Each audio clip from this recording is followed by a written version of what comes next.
The movie is not thrilling. It is not engaging. It is not suspenseful. Okay, I'm back from seeing A Quiet Place day one. Did it pull you in? If yes, why? If no, why not? It didn't pull me in, and I'm gonna tell you why.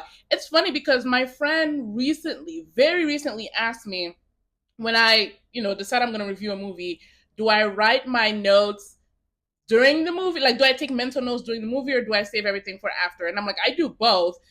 And if a movie fails to pull me in, I spend more time writing mental notes than when it pulls me in. When it pulls me in, like Inside Out 2, I take general notes mentally and then write everything afterwards. But if it doesn't, like I'm literally, writing the whole thing in my head as I'm watching the movie. So, in A Quiet Place day one, we start out in loud ass New York City. We meet Sam, who is a cancer patient whose diagnosis is terminal. She's living in a hospice. She is surly because she's dying, understandably. That very same day, because we're on day one of the whole thing, a hospice worker decides to take some of the patients on a field trip to a marionette show, and after the show, the aliens attack. During the entire movie, Sam has the goal of going to Harlem. She needs to go to Harlem to get pizza. Along the way, she meets a man named Eric who is here in the US to attend law school. He's from London. I mean, he's not from London. He's from Kent, England. And he says that going to law school was the one thing he was supposed to do right, which immediately made me think he's a trust fund kid. Or, he's a grown man, but he was a trust fund kid. He decides that he is better off following the cancer patient. He doesn't know she has cancer, but she doesn't really look well. But he decides his chances are better with the cancer patient than following the crowd of people who are going off to the boats because he's frightened, which is understandable. And it's like kind of like endearing that he is frightened. But I'm saying at the time that he makes the decision to follow her, he could still see the crowd up ahead where he could have gone to get them. So they spend the movie trying to get to Harlem. We find out why this is important to her. The movie is not thrilling. It is not engaging. It is not suspenseful. Spoiler, but the one suspenseful part of the movie for me was actually towards the end when it seemed like she was going to sacrifice herself to save him. And I was literally sitting there like, is this okay or is it not? How do I feel about this? Like, cancer patient who is clearly dying, only has minutes left, sacrifices herself to save this man. Add in the racial element. Is this okay? And I'm like, no, it's not. The only way I'll be okay with this is if he still dies. But none of that happened. So it's fine. So the movie is not bad. It's just not interesting, which to me, a movie that's not interesting doesn't necessarily make for a bad movie. It's not interesting. So let's get into it. First of all, they choose a terminally ill cancer patient to lead this movie. That is an interesting choice, and I sincerely mean that because the fact that she is dying makes her risks understandable. Like when you are dying, when you have like minutes, hours to live, days to live, really there's no such thing as a stupid risk or a stupid decision. So that's understandable. The downside, though, is that I know she's going to die. So I have no reason to get invested. They could have gotten me invested, but they didn't. I was not invested. I was literally just waiting for her to die.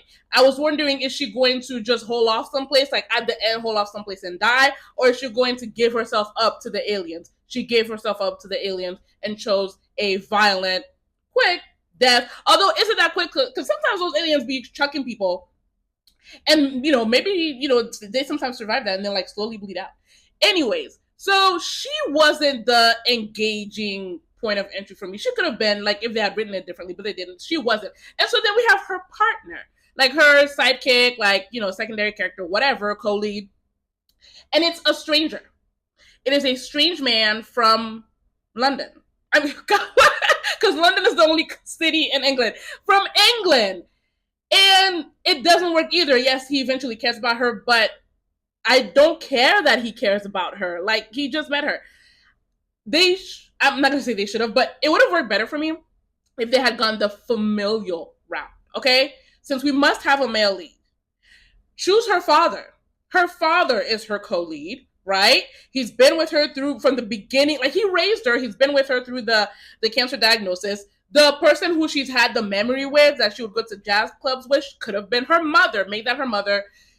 Have her go through this with her father. We spend half the movie with her father, trying to get them off the island to safety. Halfway through, we switch to her trying to get him off the island because she has chosen how she wants to die. She wants to die at home. And this could have been very emotionally engaging and just rough because here's this father has to accept his daughter's autonomy and how she wants to die, how she wants to end her life. How is he going to go on? It could have been beautiful. As it was, it wasn't. It was just two people going through it, and I was going through the motions sitting there. Why didn't they have Djimon Hounsou lead? Like, he's perfect. The way his character is presented in the second movie and in this one, he's giving leadership, right? He's the one Emmett speaks to, which means he's important. And in this one, like, it seems like he's the person that the people who are holding up listen to, you know? They show us his wife listening to stuff. That becomes something. Honestly, when, I saw his family there, I'm like, oh, the climax of this movie is going to be exactly what he said happened in the second movie, which is they get to the boats, and people start clamoring, making noise, and the aliens attack, and that's where we ended. That would have been a cool build-up, like knowing it's going to end horribly. And we just follow him. Maybe they didn't do it because they didn't want to do the family thing again. I truly don't understand having him in the movie for a few minutes. Put that man at the forefront. Maybe they didn't want to do a family thing again where like he loses his wife and all that stuff, because like the first two movies have the family element. But that could have been a nice emotional continuity for us to focus on Djimon's character, as opposed to this random man from Kent. There was one heartwarming moment in the movie, which is when Eric was doing the magic trick for her. That was really cute and very heartwarming. May I also point out that Eric is less independent than her cat. That cat, who cares what's happening? The cat went off to explore. Where do we think the aliens came from? How do we think they got to Earth? I feel like there is an Elon Musk equivalent in that universe. And through Space Force, he was messing around in space, sent a signal, and the aliens picked it up, and they were like, bet, that's our next destination. That's my headcanon. So, all in all, I give the movie I give the movie 2 out of 5 stars. It just did nothing for me. It didn't teach me anything new about this world.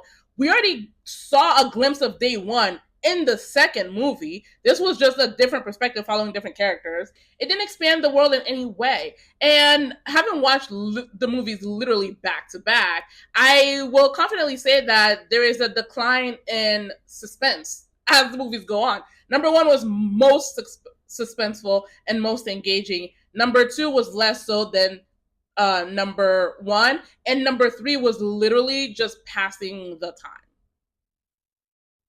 Let me know what you think.